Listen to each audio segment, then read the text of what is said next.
Hello and welcome to Big Picture Monday. My name is Cali Black, here with all the context you need to totally rock this week's Come Follow Me readings. This week we are reading 2 Corinthians chapters 1 through 7. So yes, we're into a new epistle here. Now this has different context than 1 Corinthians. So if you've been watching these videos and if you have my study guide, you're probably a pro with the context for 1 Corinthians at this point because we studied that epistle for 3 weeks. So just as a refresher, Paul had been in Ephesus writing to the saints in Corinth. They were like fracturing all over the place and he taught them so much about unity and answered a whole bunch of questions that they had. This is during Paul's third missionary journey.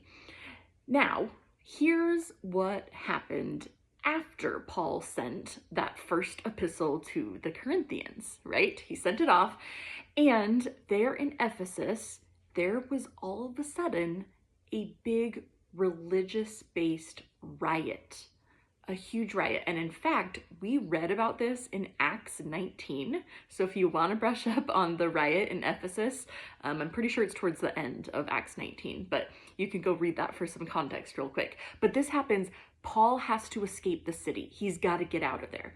So he gets out of Ephesus. He ends up going into Macedonia, which is a big area, specifically to the city of Philippi.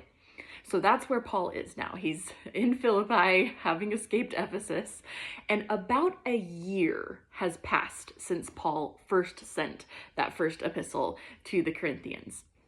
Now, Titus was one of his friends who was based in Corinth as well.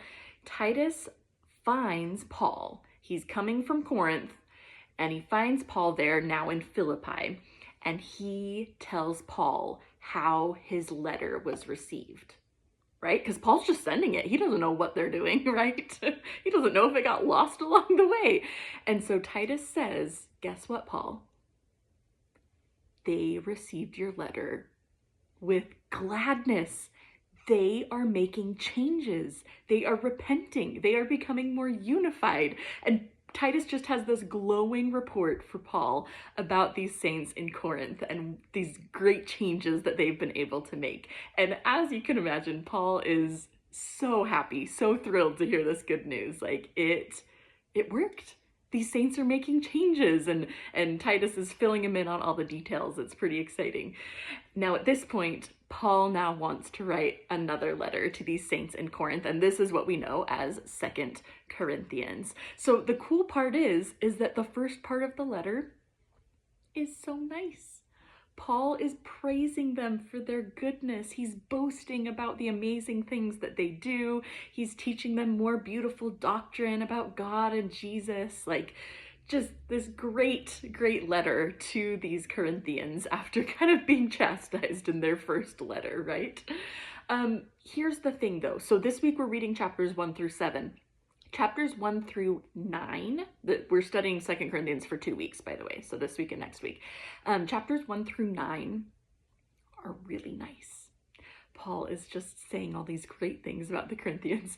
And then chapters 10 through 13, which we will study next week, the tone shifts dramatically to Paul needing to correct them and condemning them for certain things that they're doing. It sounds a lot more like a lot of the correction that happened in the letter of 1 Corinthians. And actually, this has led some scholars to believe that they might have been 2 separate letters that got put together to make 2 Corinthians. There's no actual proof of that, but just that's a theory because they are so different. But this week, chapters 1 through 7, it's all the good stuff. It's all the happy, all the praising. It's exciting stuff. So, what did Paul want to write to these saints in Corinth? Remember, he loved these saints. He had established the church there years prior to this. He had stayed there for over 2 years. Like, collectively, he loved these saints so much. And so what is he now going to write to these saints in Corinth? Chapter 1. Paul greets them. He teaches that God will always comfort us and that Paul and Timothy, remember Timothy is clearly one of Paul's good friends who just is around Paul a lot. So Paul's saying Timothy's with him, that they have relied on the Lord to get through some really hard times, and that they have always felt peace when they've relied on the Lord. And then he also apologizes that he hasn't been able to go to Corinth yet. He's saying, I hope to be with you soon. I apologize that I haven't made it there yet. He's had an interesting year since the last time he wrote. He hasn't been able to make it to Corinth yet. Chapter 2, if you remember in 1 Corinthians, Paul he gave them directions about someone that they called him a fornicator, that they needed to expel out of their congregation. So Paul's referring to this man in chapter 2, by the way. So Paul starts by saying that it's so good to treat everyone with love and kindness and charity and forgiveness. And then he even refers to this man and says, anyone that you have cast out of your congregations, you need to still treat with love and charity and invite them back in and show them forgiveness. And that they can even comfort those who have been cast out. So now it's new direction for what to do with this individual. Chapter 3, this one is so sweet. I love it. Okay, so a little bit of context. Back in the day, preachers would be traveling around, right? And as you can imagine, if someone arrives into town, how do you know if they're legit or who else likes them or what they've done, right? And so what these preachers would do is they'd carry around epistles of commendation, which is pretty much like a recommendation letter, right? So it'd be from maybe some important people saying, oh yes, Paul's a good preacher, don't worry, he's legit, oh, we love him here.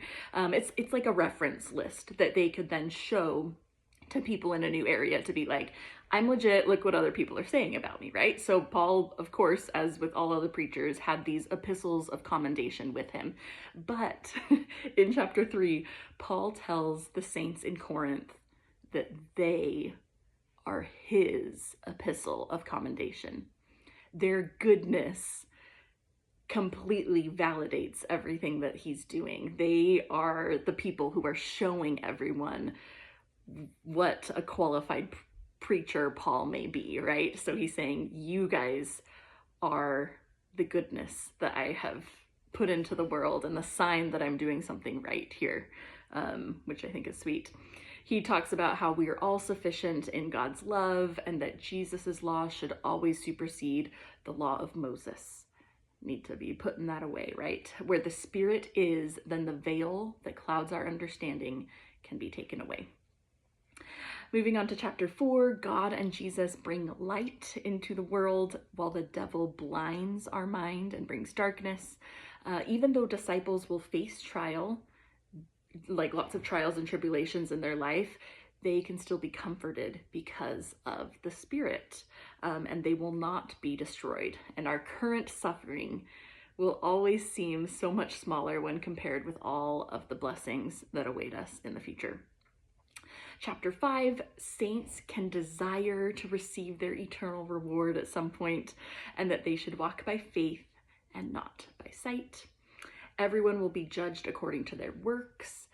Paul talks a lot about how we become new creatures when we are fully converted to Jesus Christ, and that we can also become ambassadors for Christ, which I think is cool. Ambassadors for Christ.